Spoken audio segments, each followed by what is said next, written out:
Hello, Mishpacha, it's Courtney, America's Jewish mother. Welcome back to my channel. It is Friday, so Friday reads. So I only finished one book in the past week, but I am currently reading 4 books, so let's go. So the book that I finished this past week was Taranilius by Claire G. Coleman. This I read as part of the Read Under the Bed book group that is hosted by Scott and Nell from Gunpowder Fiction and Plot. And this was also a pick for Aussie April because Claire G. Coleman is a First Nations Indigenous Australian writer.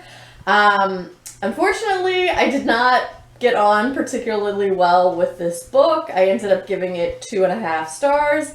I do think that Coleman is trying to do something interesting with the history of Indigenous peoples in Australia and how they've been treated by white colonial settlers, but I do not think it was executed particularly well. I found the characters pretty flat and two-dimensional, possibly even one-dimensional.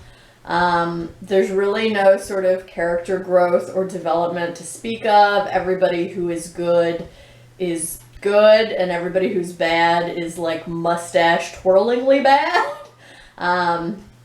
So I just feel like the book sort of lacks subtlety. And it's interesting because last week in my Friday Reads video, I complained about Khaled Mattawa's poetry collection, Tocqueville, because I felt like it didn't give me enough information about what I was supposed to take away. And this, I feel like, is just so blatantly obvious and lacks any subtlety whatsoever. Like, it's just sort of constantly hitting you over the head with the message that settlers are bad, right? It's like, okay, I get it, you know? So I feel like there should be some kind of happy medium between those two of like, you haven't given me enough information to figure out what's even going on versus, you know, I'm just getting the same message repeatedly over and over again for almost 300 pages. And I also felt like this book pretty heavily relies on a plot twist, to the point where once you have gotten to the plot twist, that's pretty much all you're going to get out of the book, because there's not, like, I mean, that's pretty much the whole thing, you know? Like, yeah, okay, fine, there's like a couple more things that happen in the second half of the book, but it's not really anything that's all that much of a change from what was going on in the first half, honestly. You just now have more information that you're going on. So I appreciated what she was doing here, but again, I don't think it worked particularly well. I will say for this book, however, that she specifies in the, I think it's the author's note, hang on,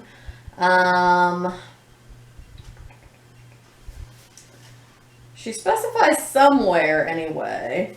Yeah, okay, it is in the author's note. So she says that the only, because there's an epigraph to the beginning of all the chapters, so she says that the quote from Solid Rock by Goanna at the start of the book is the only quote taken from a genuine source. All other quotes to introduce chapters were created to reproduce the feel and the content of the assorted historical texts and documents written about and pertaining to my people and other First Nations Australian people in the past. And that I thought was interesting, and I did think the chapter epigraphs were inventive. Now, at a certain point in the book, after the twist is revealed, it becomes clear that the chapter epigraphs were written by the author.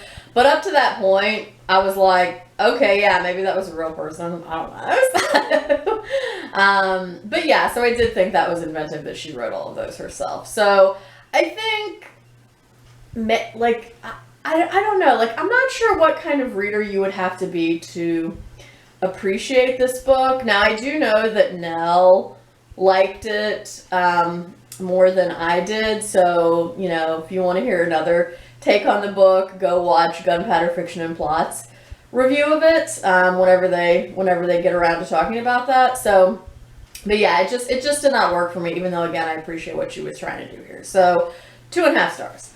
Now I'm currently in the middle of 4 books, some of which are farther along than others.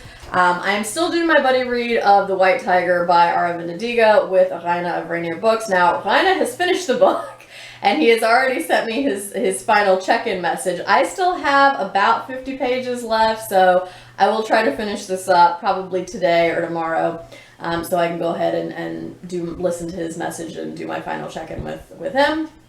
But I'm still enjoying this, and it's quite good overall. And yeah, I definitely understand why I like this the first time I read it, and I definitely understand why it won the Booker, and so many people have spoken so highly of it. So yeah, if you have not read The White Tiger, please add it to your TBR. It's really good.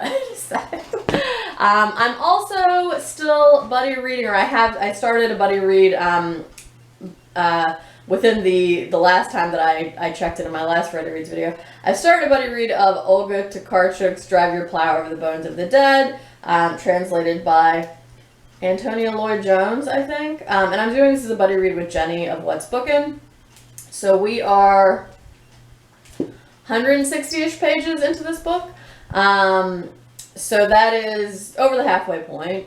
So probably, in fact, I'm sure that we will finish it up by the end of April because I think we're only going to do like two more check-ins, one of which I think is going to happen tomorrow. So yeah, certainly I will finish this up before the end of April. This book is weird, but I like it. So that is my feeling about it so far.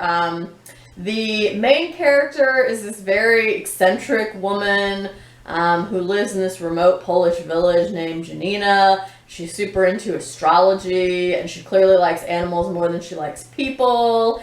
And she sort of muses about philosophy and William Blake because she's helping her friend periodically translate William Blake's poetry into Polish. And yeah, it's all very weird, but weird in a way that I like. So yeah, I'm sure I will finish this up in the next week and have more thoughts. I also started in the last week an audiobook, Hood Feminism by Mikki Kendall. I am just about at the halfway point or slightly over the halfway point of listening to this audiobook. It is narrated by Mikki Kendall herself. And I'm liking it fine so far. I do think that Kendall has brought up some good points of things that you don't normally think about as being feminist issues, but we probably ought to think of them as feminist issues, like hunger and gun violence and access to mental health care. But a lot of what she's saying, I kind of already knew about from other sources, and that's not her fault. But I do think this is making this book for me not as good or powerful of a read as it maybe would have been if I hadn't already done a lot of anti-racist reading prior to picking this up. And also I've read before about intersexual feminism, so that concept is not new to me. But, you know, I am enjoying it, and she is bringing up some good points, so I'm sure I will finish that in the next week. And then the last book that I'm currently reading, and one that I am not entirely confident I will finish by the end of April, is Michelle Alexander's The New Jim Crow. So I am reading this book quite slowly. I am not quite 100 pages into it. I can really only read about 20 or so pages of this book at a time because it's so infuriating, y'all. Like, my blood pressure just goes up, and yeah, and I just get all mad. And honestly, in the first 100 pages of this book, without even making an explicit argument for this to be the case, Michelle Alexander has already convinced me that we should just decriminalize drug use. Point blank, period. Because it's just, the war on drugs has just caused so much corruption within the police. It has caused militarization of the police. It has resulted in the entire, like, prison industrial complex. And yeah, so again, without even explicitly making an argument that we should decriminalize drugs, she has already convinced me that we should do that. So yeah. But yeah, like I said, I can't really read more than like 20 pages at a time because it's a lot. So I do not know that I will finish this by the end of April, but if not, I will just continue it on into May until I'm done with it, and I'll just read like 20 pages at a time. So yeah. So that is everything I finished this week or am currently reading. If you have comments about any of these books, I would love to hear that. Please feel free to let me know that down in the comments below. Thank you for watching this. I hope everyone is doing well and staying healthy. I hope you're doing good reading whatever you're reading. And until next time, would it kill you to call you mother?